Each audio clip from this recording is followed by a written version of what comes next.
She told me I had 30 days to leave. The house I grew up in. She brought in a realtor, scheduled tours, gave me a deadline. What she didn't know, my name was already on the deed. Hey there, thanks for tuning in. Wherever you are, whatever you're doing, get ready for a story that'll hit deep.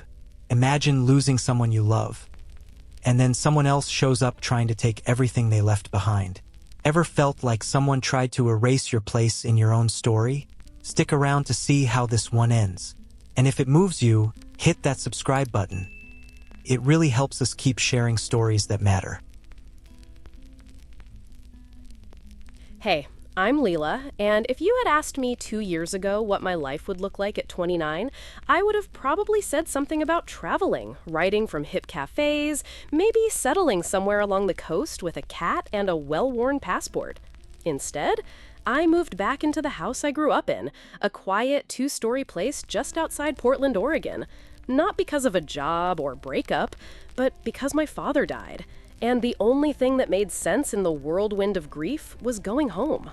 Before that, I'd been living the freelance life, writing copy for websites, blogs, the occasional email funnel. I liked the flexibility, I liked the anonymity, I liked that I could disappear for a week and no one would notice. Maybe that's why I felt so strange stepping back into a space where every creak of the floorboard knew my name. The house wasn't fancy. Honestly, it was a little sad when I first got there. The paint was peeling, the front gate sagged, there was a strange mustiness clinging to the baseboards. But it was familiar, it was real, and more than anything, it felt like my dad. He and my mom bought the place decades ago. Mom passed when I was in high school, but she left her mark everywhere. In the faded flower stencils on the kitchen walls, in the lemon balm and thyme that still grew wild out back. I could close my eyes and hear her humming while folding laundry, or laughing at some dumb joke my dad told for the 5th time. After she passed, Dad kept the house mostly the same. He didn't replace her garden bench even after it cracked.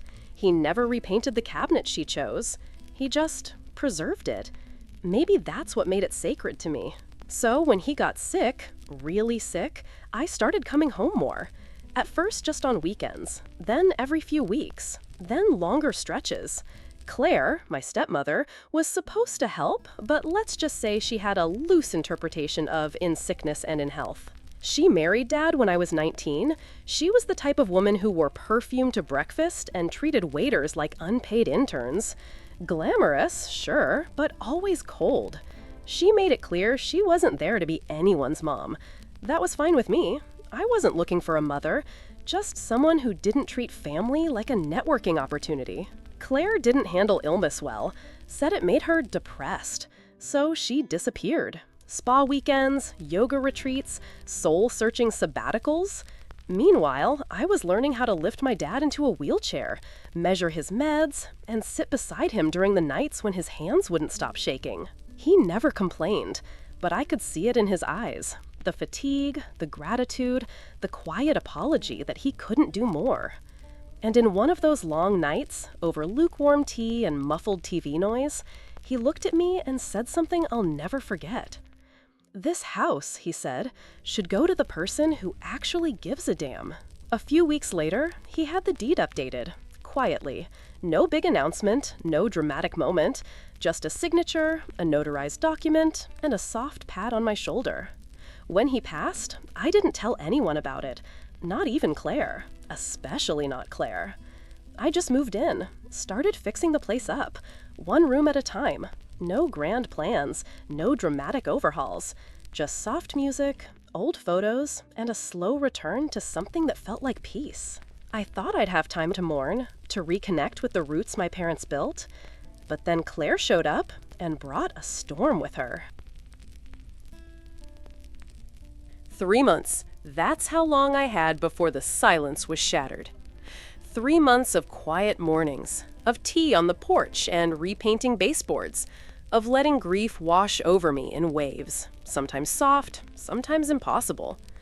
I was just starting to breathe again, starting to make this house feel like mine, not just the echo of what once was.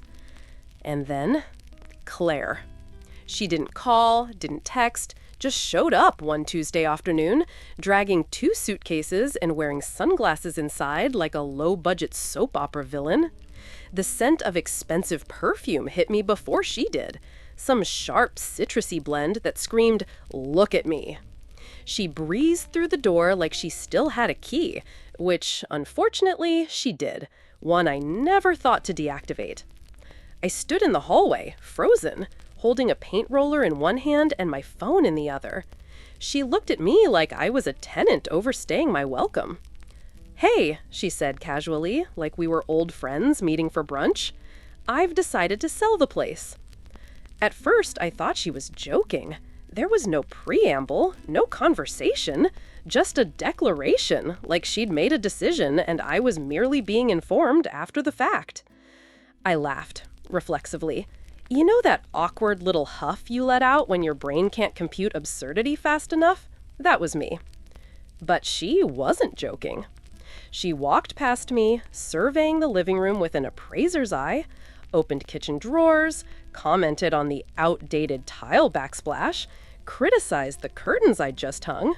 It was like watching someone try to stage a museum they'd never visited before. Claire had always been about aesthetics, appearances, what things looked like, not what they meant. And now she was treating my father's home, my home, like a fixer-upper in some real estate flip show. I didn't confront her. I didn't fight. 2 days later, the doorbell rang. It was 9:30 in the morning. I was still in my pajama pants, holding a chipped mug of coffee, when a stranger in a blazer and clipboard stepped inside like they owned the place. Behind him, Claire, in full presentation mode. She swept into the dining room like she was guiding royalty through Versailles. "This wall can come down for a more open concept," she said, gesturing dramatically. They didn't even acknowledge me at first. I stood there in the corner, barefoot, blinking, while Claire continued to talk about market value and potential curb appeal. Then she turned to me, all business. "Don't worry," she said, like she was doing me a favor. "You can stay until the escrow closes. I'll give you 30 days. Not a question, not a suggestion, a statement, delivered in that clipped tone she always used when pretending to be gracious. My hand tightened around the coffee mug. My brain buzzed with the sting of humiliation. Not because I believed her, but because she believed she could get away with it. And still, I said nothing. No shouting, no begging, no "how dare you." Instead, I turned, walked to the kitchen, boiled water, and made myself a fresh cup of tea. The scent of peppermint rose into the air. I stood there in silence, sipping calmly, while Claire walked a stranger through my memories. Then I pulled out my phone, dialed my cousin, the one who helped me navigate all the paperwork after Dad's death, a real estate attorney. If Claire thought I'd just roll over while she sold the house out from under me, she clearly didn't know me at all. What she also didn't know? This house wasn't hers to sell. Not anymore. Not alone. And I had the paperwork to prove it.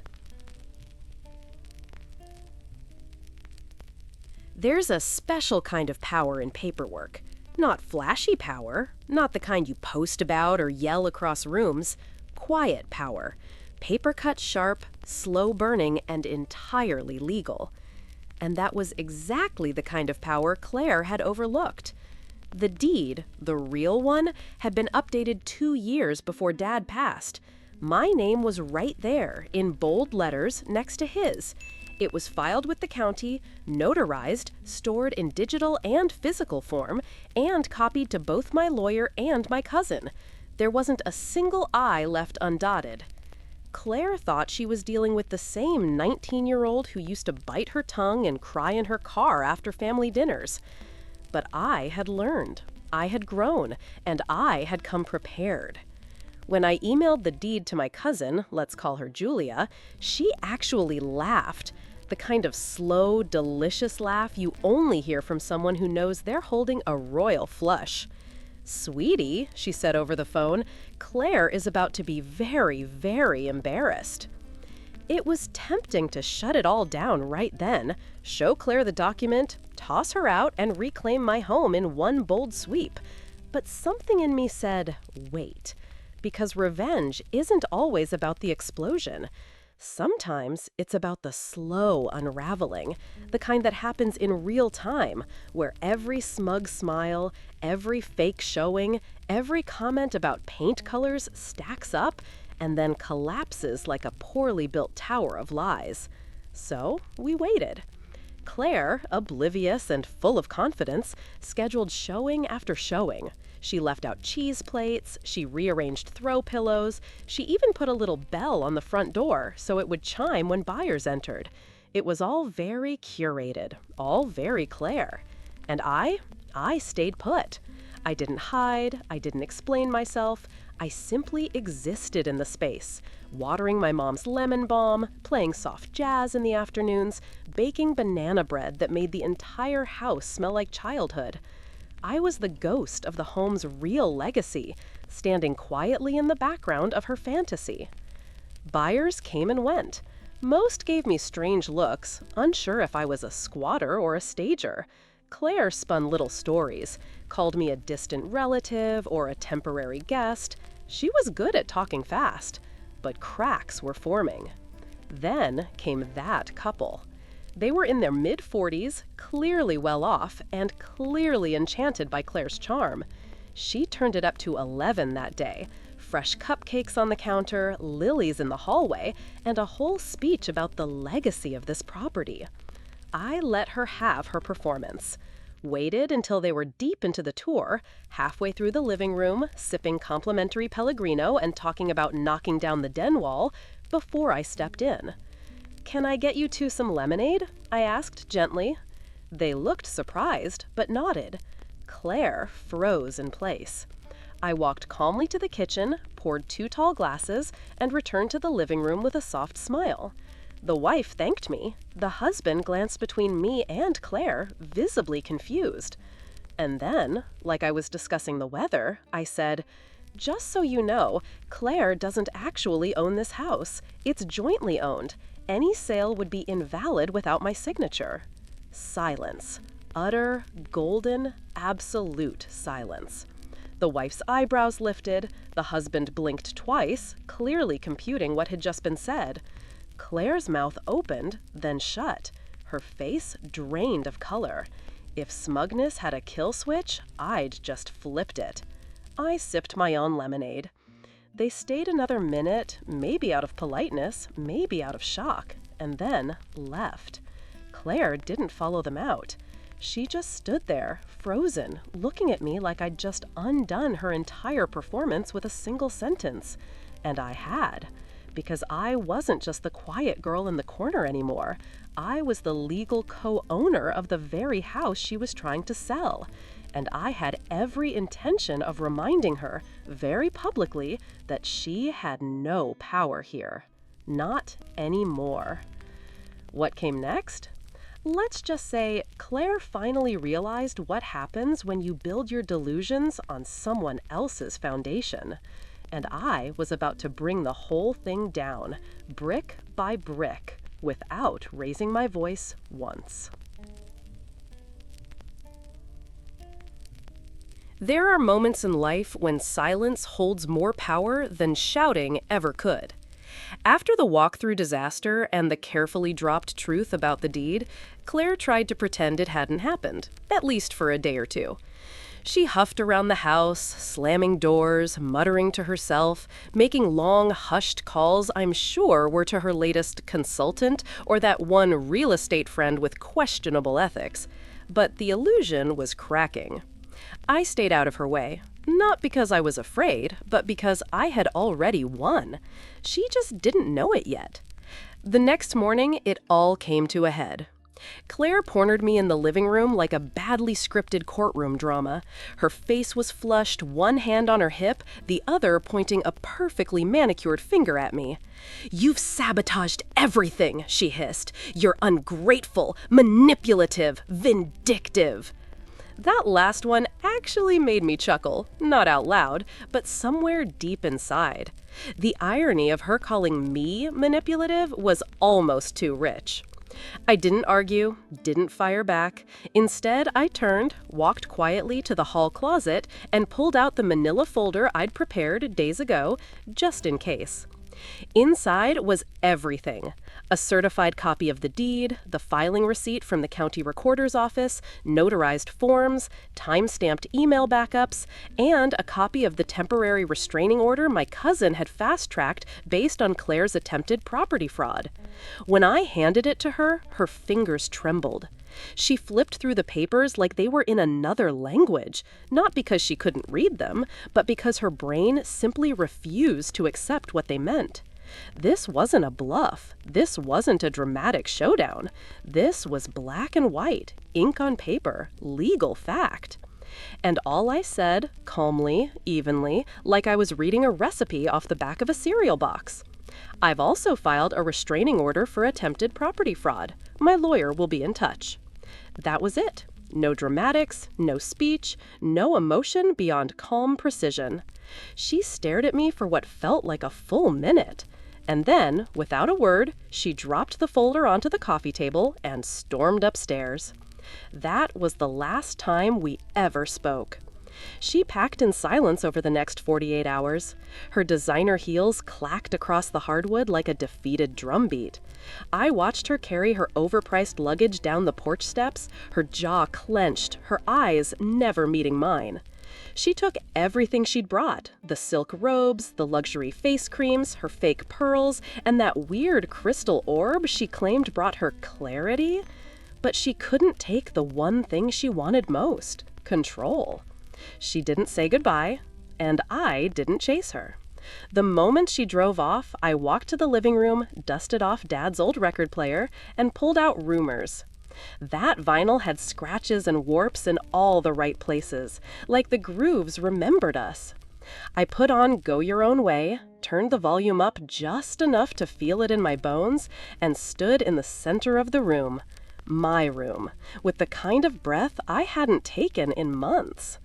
This wasn't a celebration with confetti and champagne.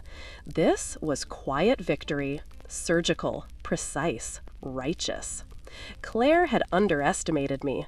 She thought I'd be soft, that grief made me weak, that silence meant surrender. But what she didn't know was that I'd been raised by a man who taught me that strength isn't always loud. Sometimes it's just knowing who you are, standing your ground, and letting the truth do the talking. And that man had made sure I was protected, even from beyond the grave. I didn't need to ruin her life. I just needed to remove her from mine, cleanly, completely, and with the kind of grace that makes people wonder how you stayed so calm through the storm. And let's be honest, watching her pack her own bags was more satisfying than any screaming match could have ever been. The house was mine, the peace was mine, and finally, the silence was mine too.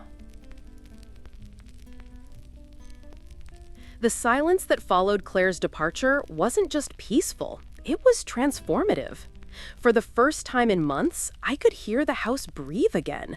No stomping heels, no passive-aggressive sighs, just the creak of the floorboards and the occasional meow from Marvin as he stretched in sunbeams across the old windowsills.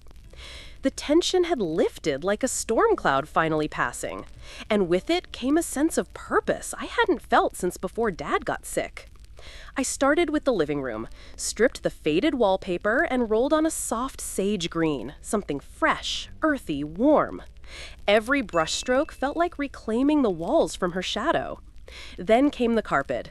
I pulled it up with my bare hands, revealing hardwood floors that had seen better days, but still had heart. I sanded, cleaned, and sealed them, bringing their grain back to life. In the garden, I dug into the soil with my hands. Dirt under my nails, lemon balm between my fingers.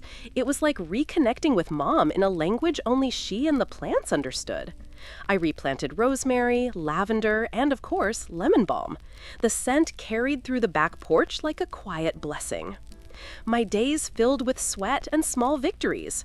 I wasn't just keeping the house, I was breathing life back into it, slowly, room by room, memory by memory. Claire, as expected, didn't return. No surprise visits, no more dramatic announcements, just one carefully worded email through her attorney asking if I'd be willing to negotiate a buyout of her assumed stake in the home. I didn't reply. I forwarded it to my cousin. She responded on my behalf with a single line, "Please refer to the deed." There was no follow-up after that. Funny how the loudest people tend to go silent when faced with proof. And that silence, it gave me space to think, to remember. I found an old box of Dad's things in the attic. His favorite flannel, a journal I didn't know he kept, vinyls with notes scribbled in the corners, like "Play this when you're sad" and "Mom's favorite." One evening, I lit a candle and sat by the fireplace, the same one where Dad used to read to me when I was little. Marvin curled up at my feet, the soft hum of Fleetwood Mac playing in the background. That record had become a ritual, not because of the lyrics, but because of what it represented: strength, resilience, moving forward. I thought about everything Claire had tried to do, about the invasion, the assumption, the arrogance, and how, with just a bit of patience and a lot of paperwork, I'd dismantled it without ever raising my voice. She'd tried to erase me from a place that had been mine long before she entered our lives. But she failed, not just because the law was on my side, but because my roots here were deeper than she ever understood. This house isn't just mine by name. It's mine by memory, by sacrifice, by every night I stayed up with Dad, every tear I buried in these walls, and every time I chose to stay when she chose to run. I didn't need revenge that burned bridges. I needed closure that planted new seeds. Now it's just me, Marvin, and the quiet hum of peace. And sometimes, when the wind rustles the lemon balm and the fire crackles low, I smile, not because I won, but because I never had to lose. Sometimes the most powerful revenge isn't explosive. It doesn't come with screaming matches or dramatic exits. It comes with stillness, with quiet confidence, with knowing that while they were busy trying to manipulate, control, or erase you, you were 3 steps ahead, protecting what truly mattered. It's not about getting even, it's about rising above. It's handing them the truth, cold, calm, and undeniable, and watching them unravel under the weight of their own assumptions. Claire walked in thinking she held the pen to write the ending, but the ink had already dried, and my name was in bold. In the end, she didn't just lose a house, she lost the illusion that she ever had control. And me? I didn't lose anything. I kept my roots, I kept my home, and I kept my peace. If you've ever had to stand your ground with someone who underestimated you, hit that like button and drop a comment. What's the most satisfying revenge you've ever witnessed? Don't forget to subscribe. We've got more stories where justice isn't just served, it's savored.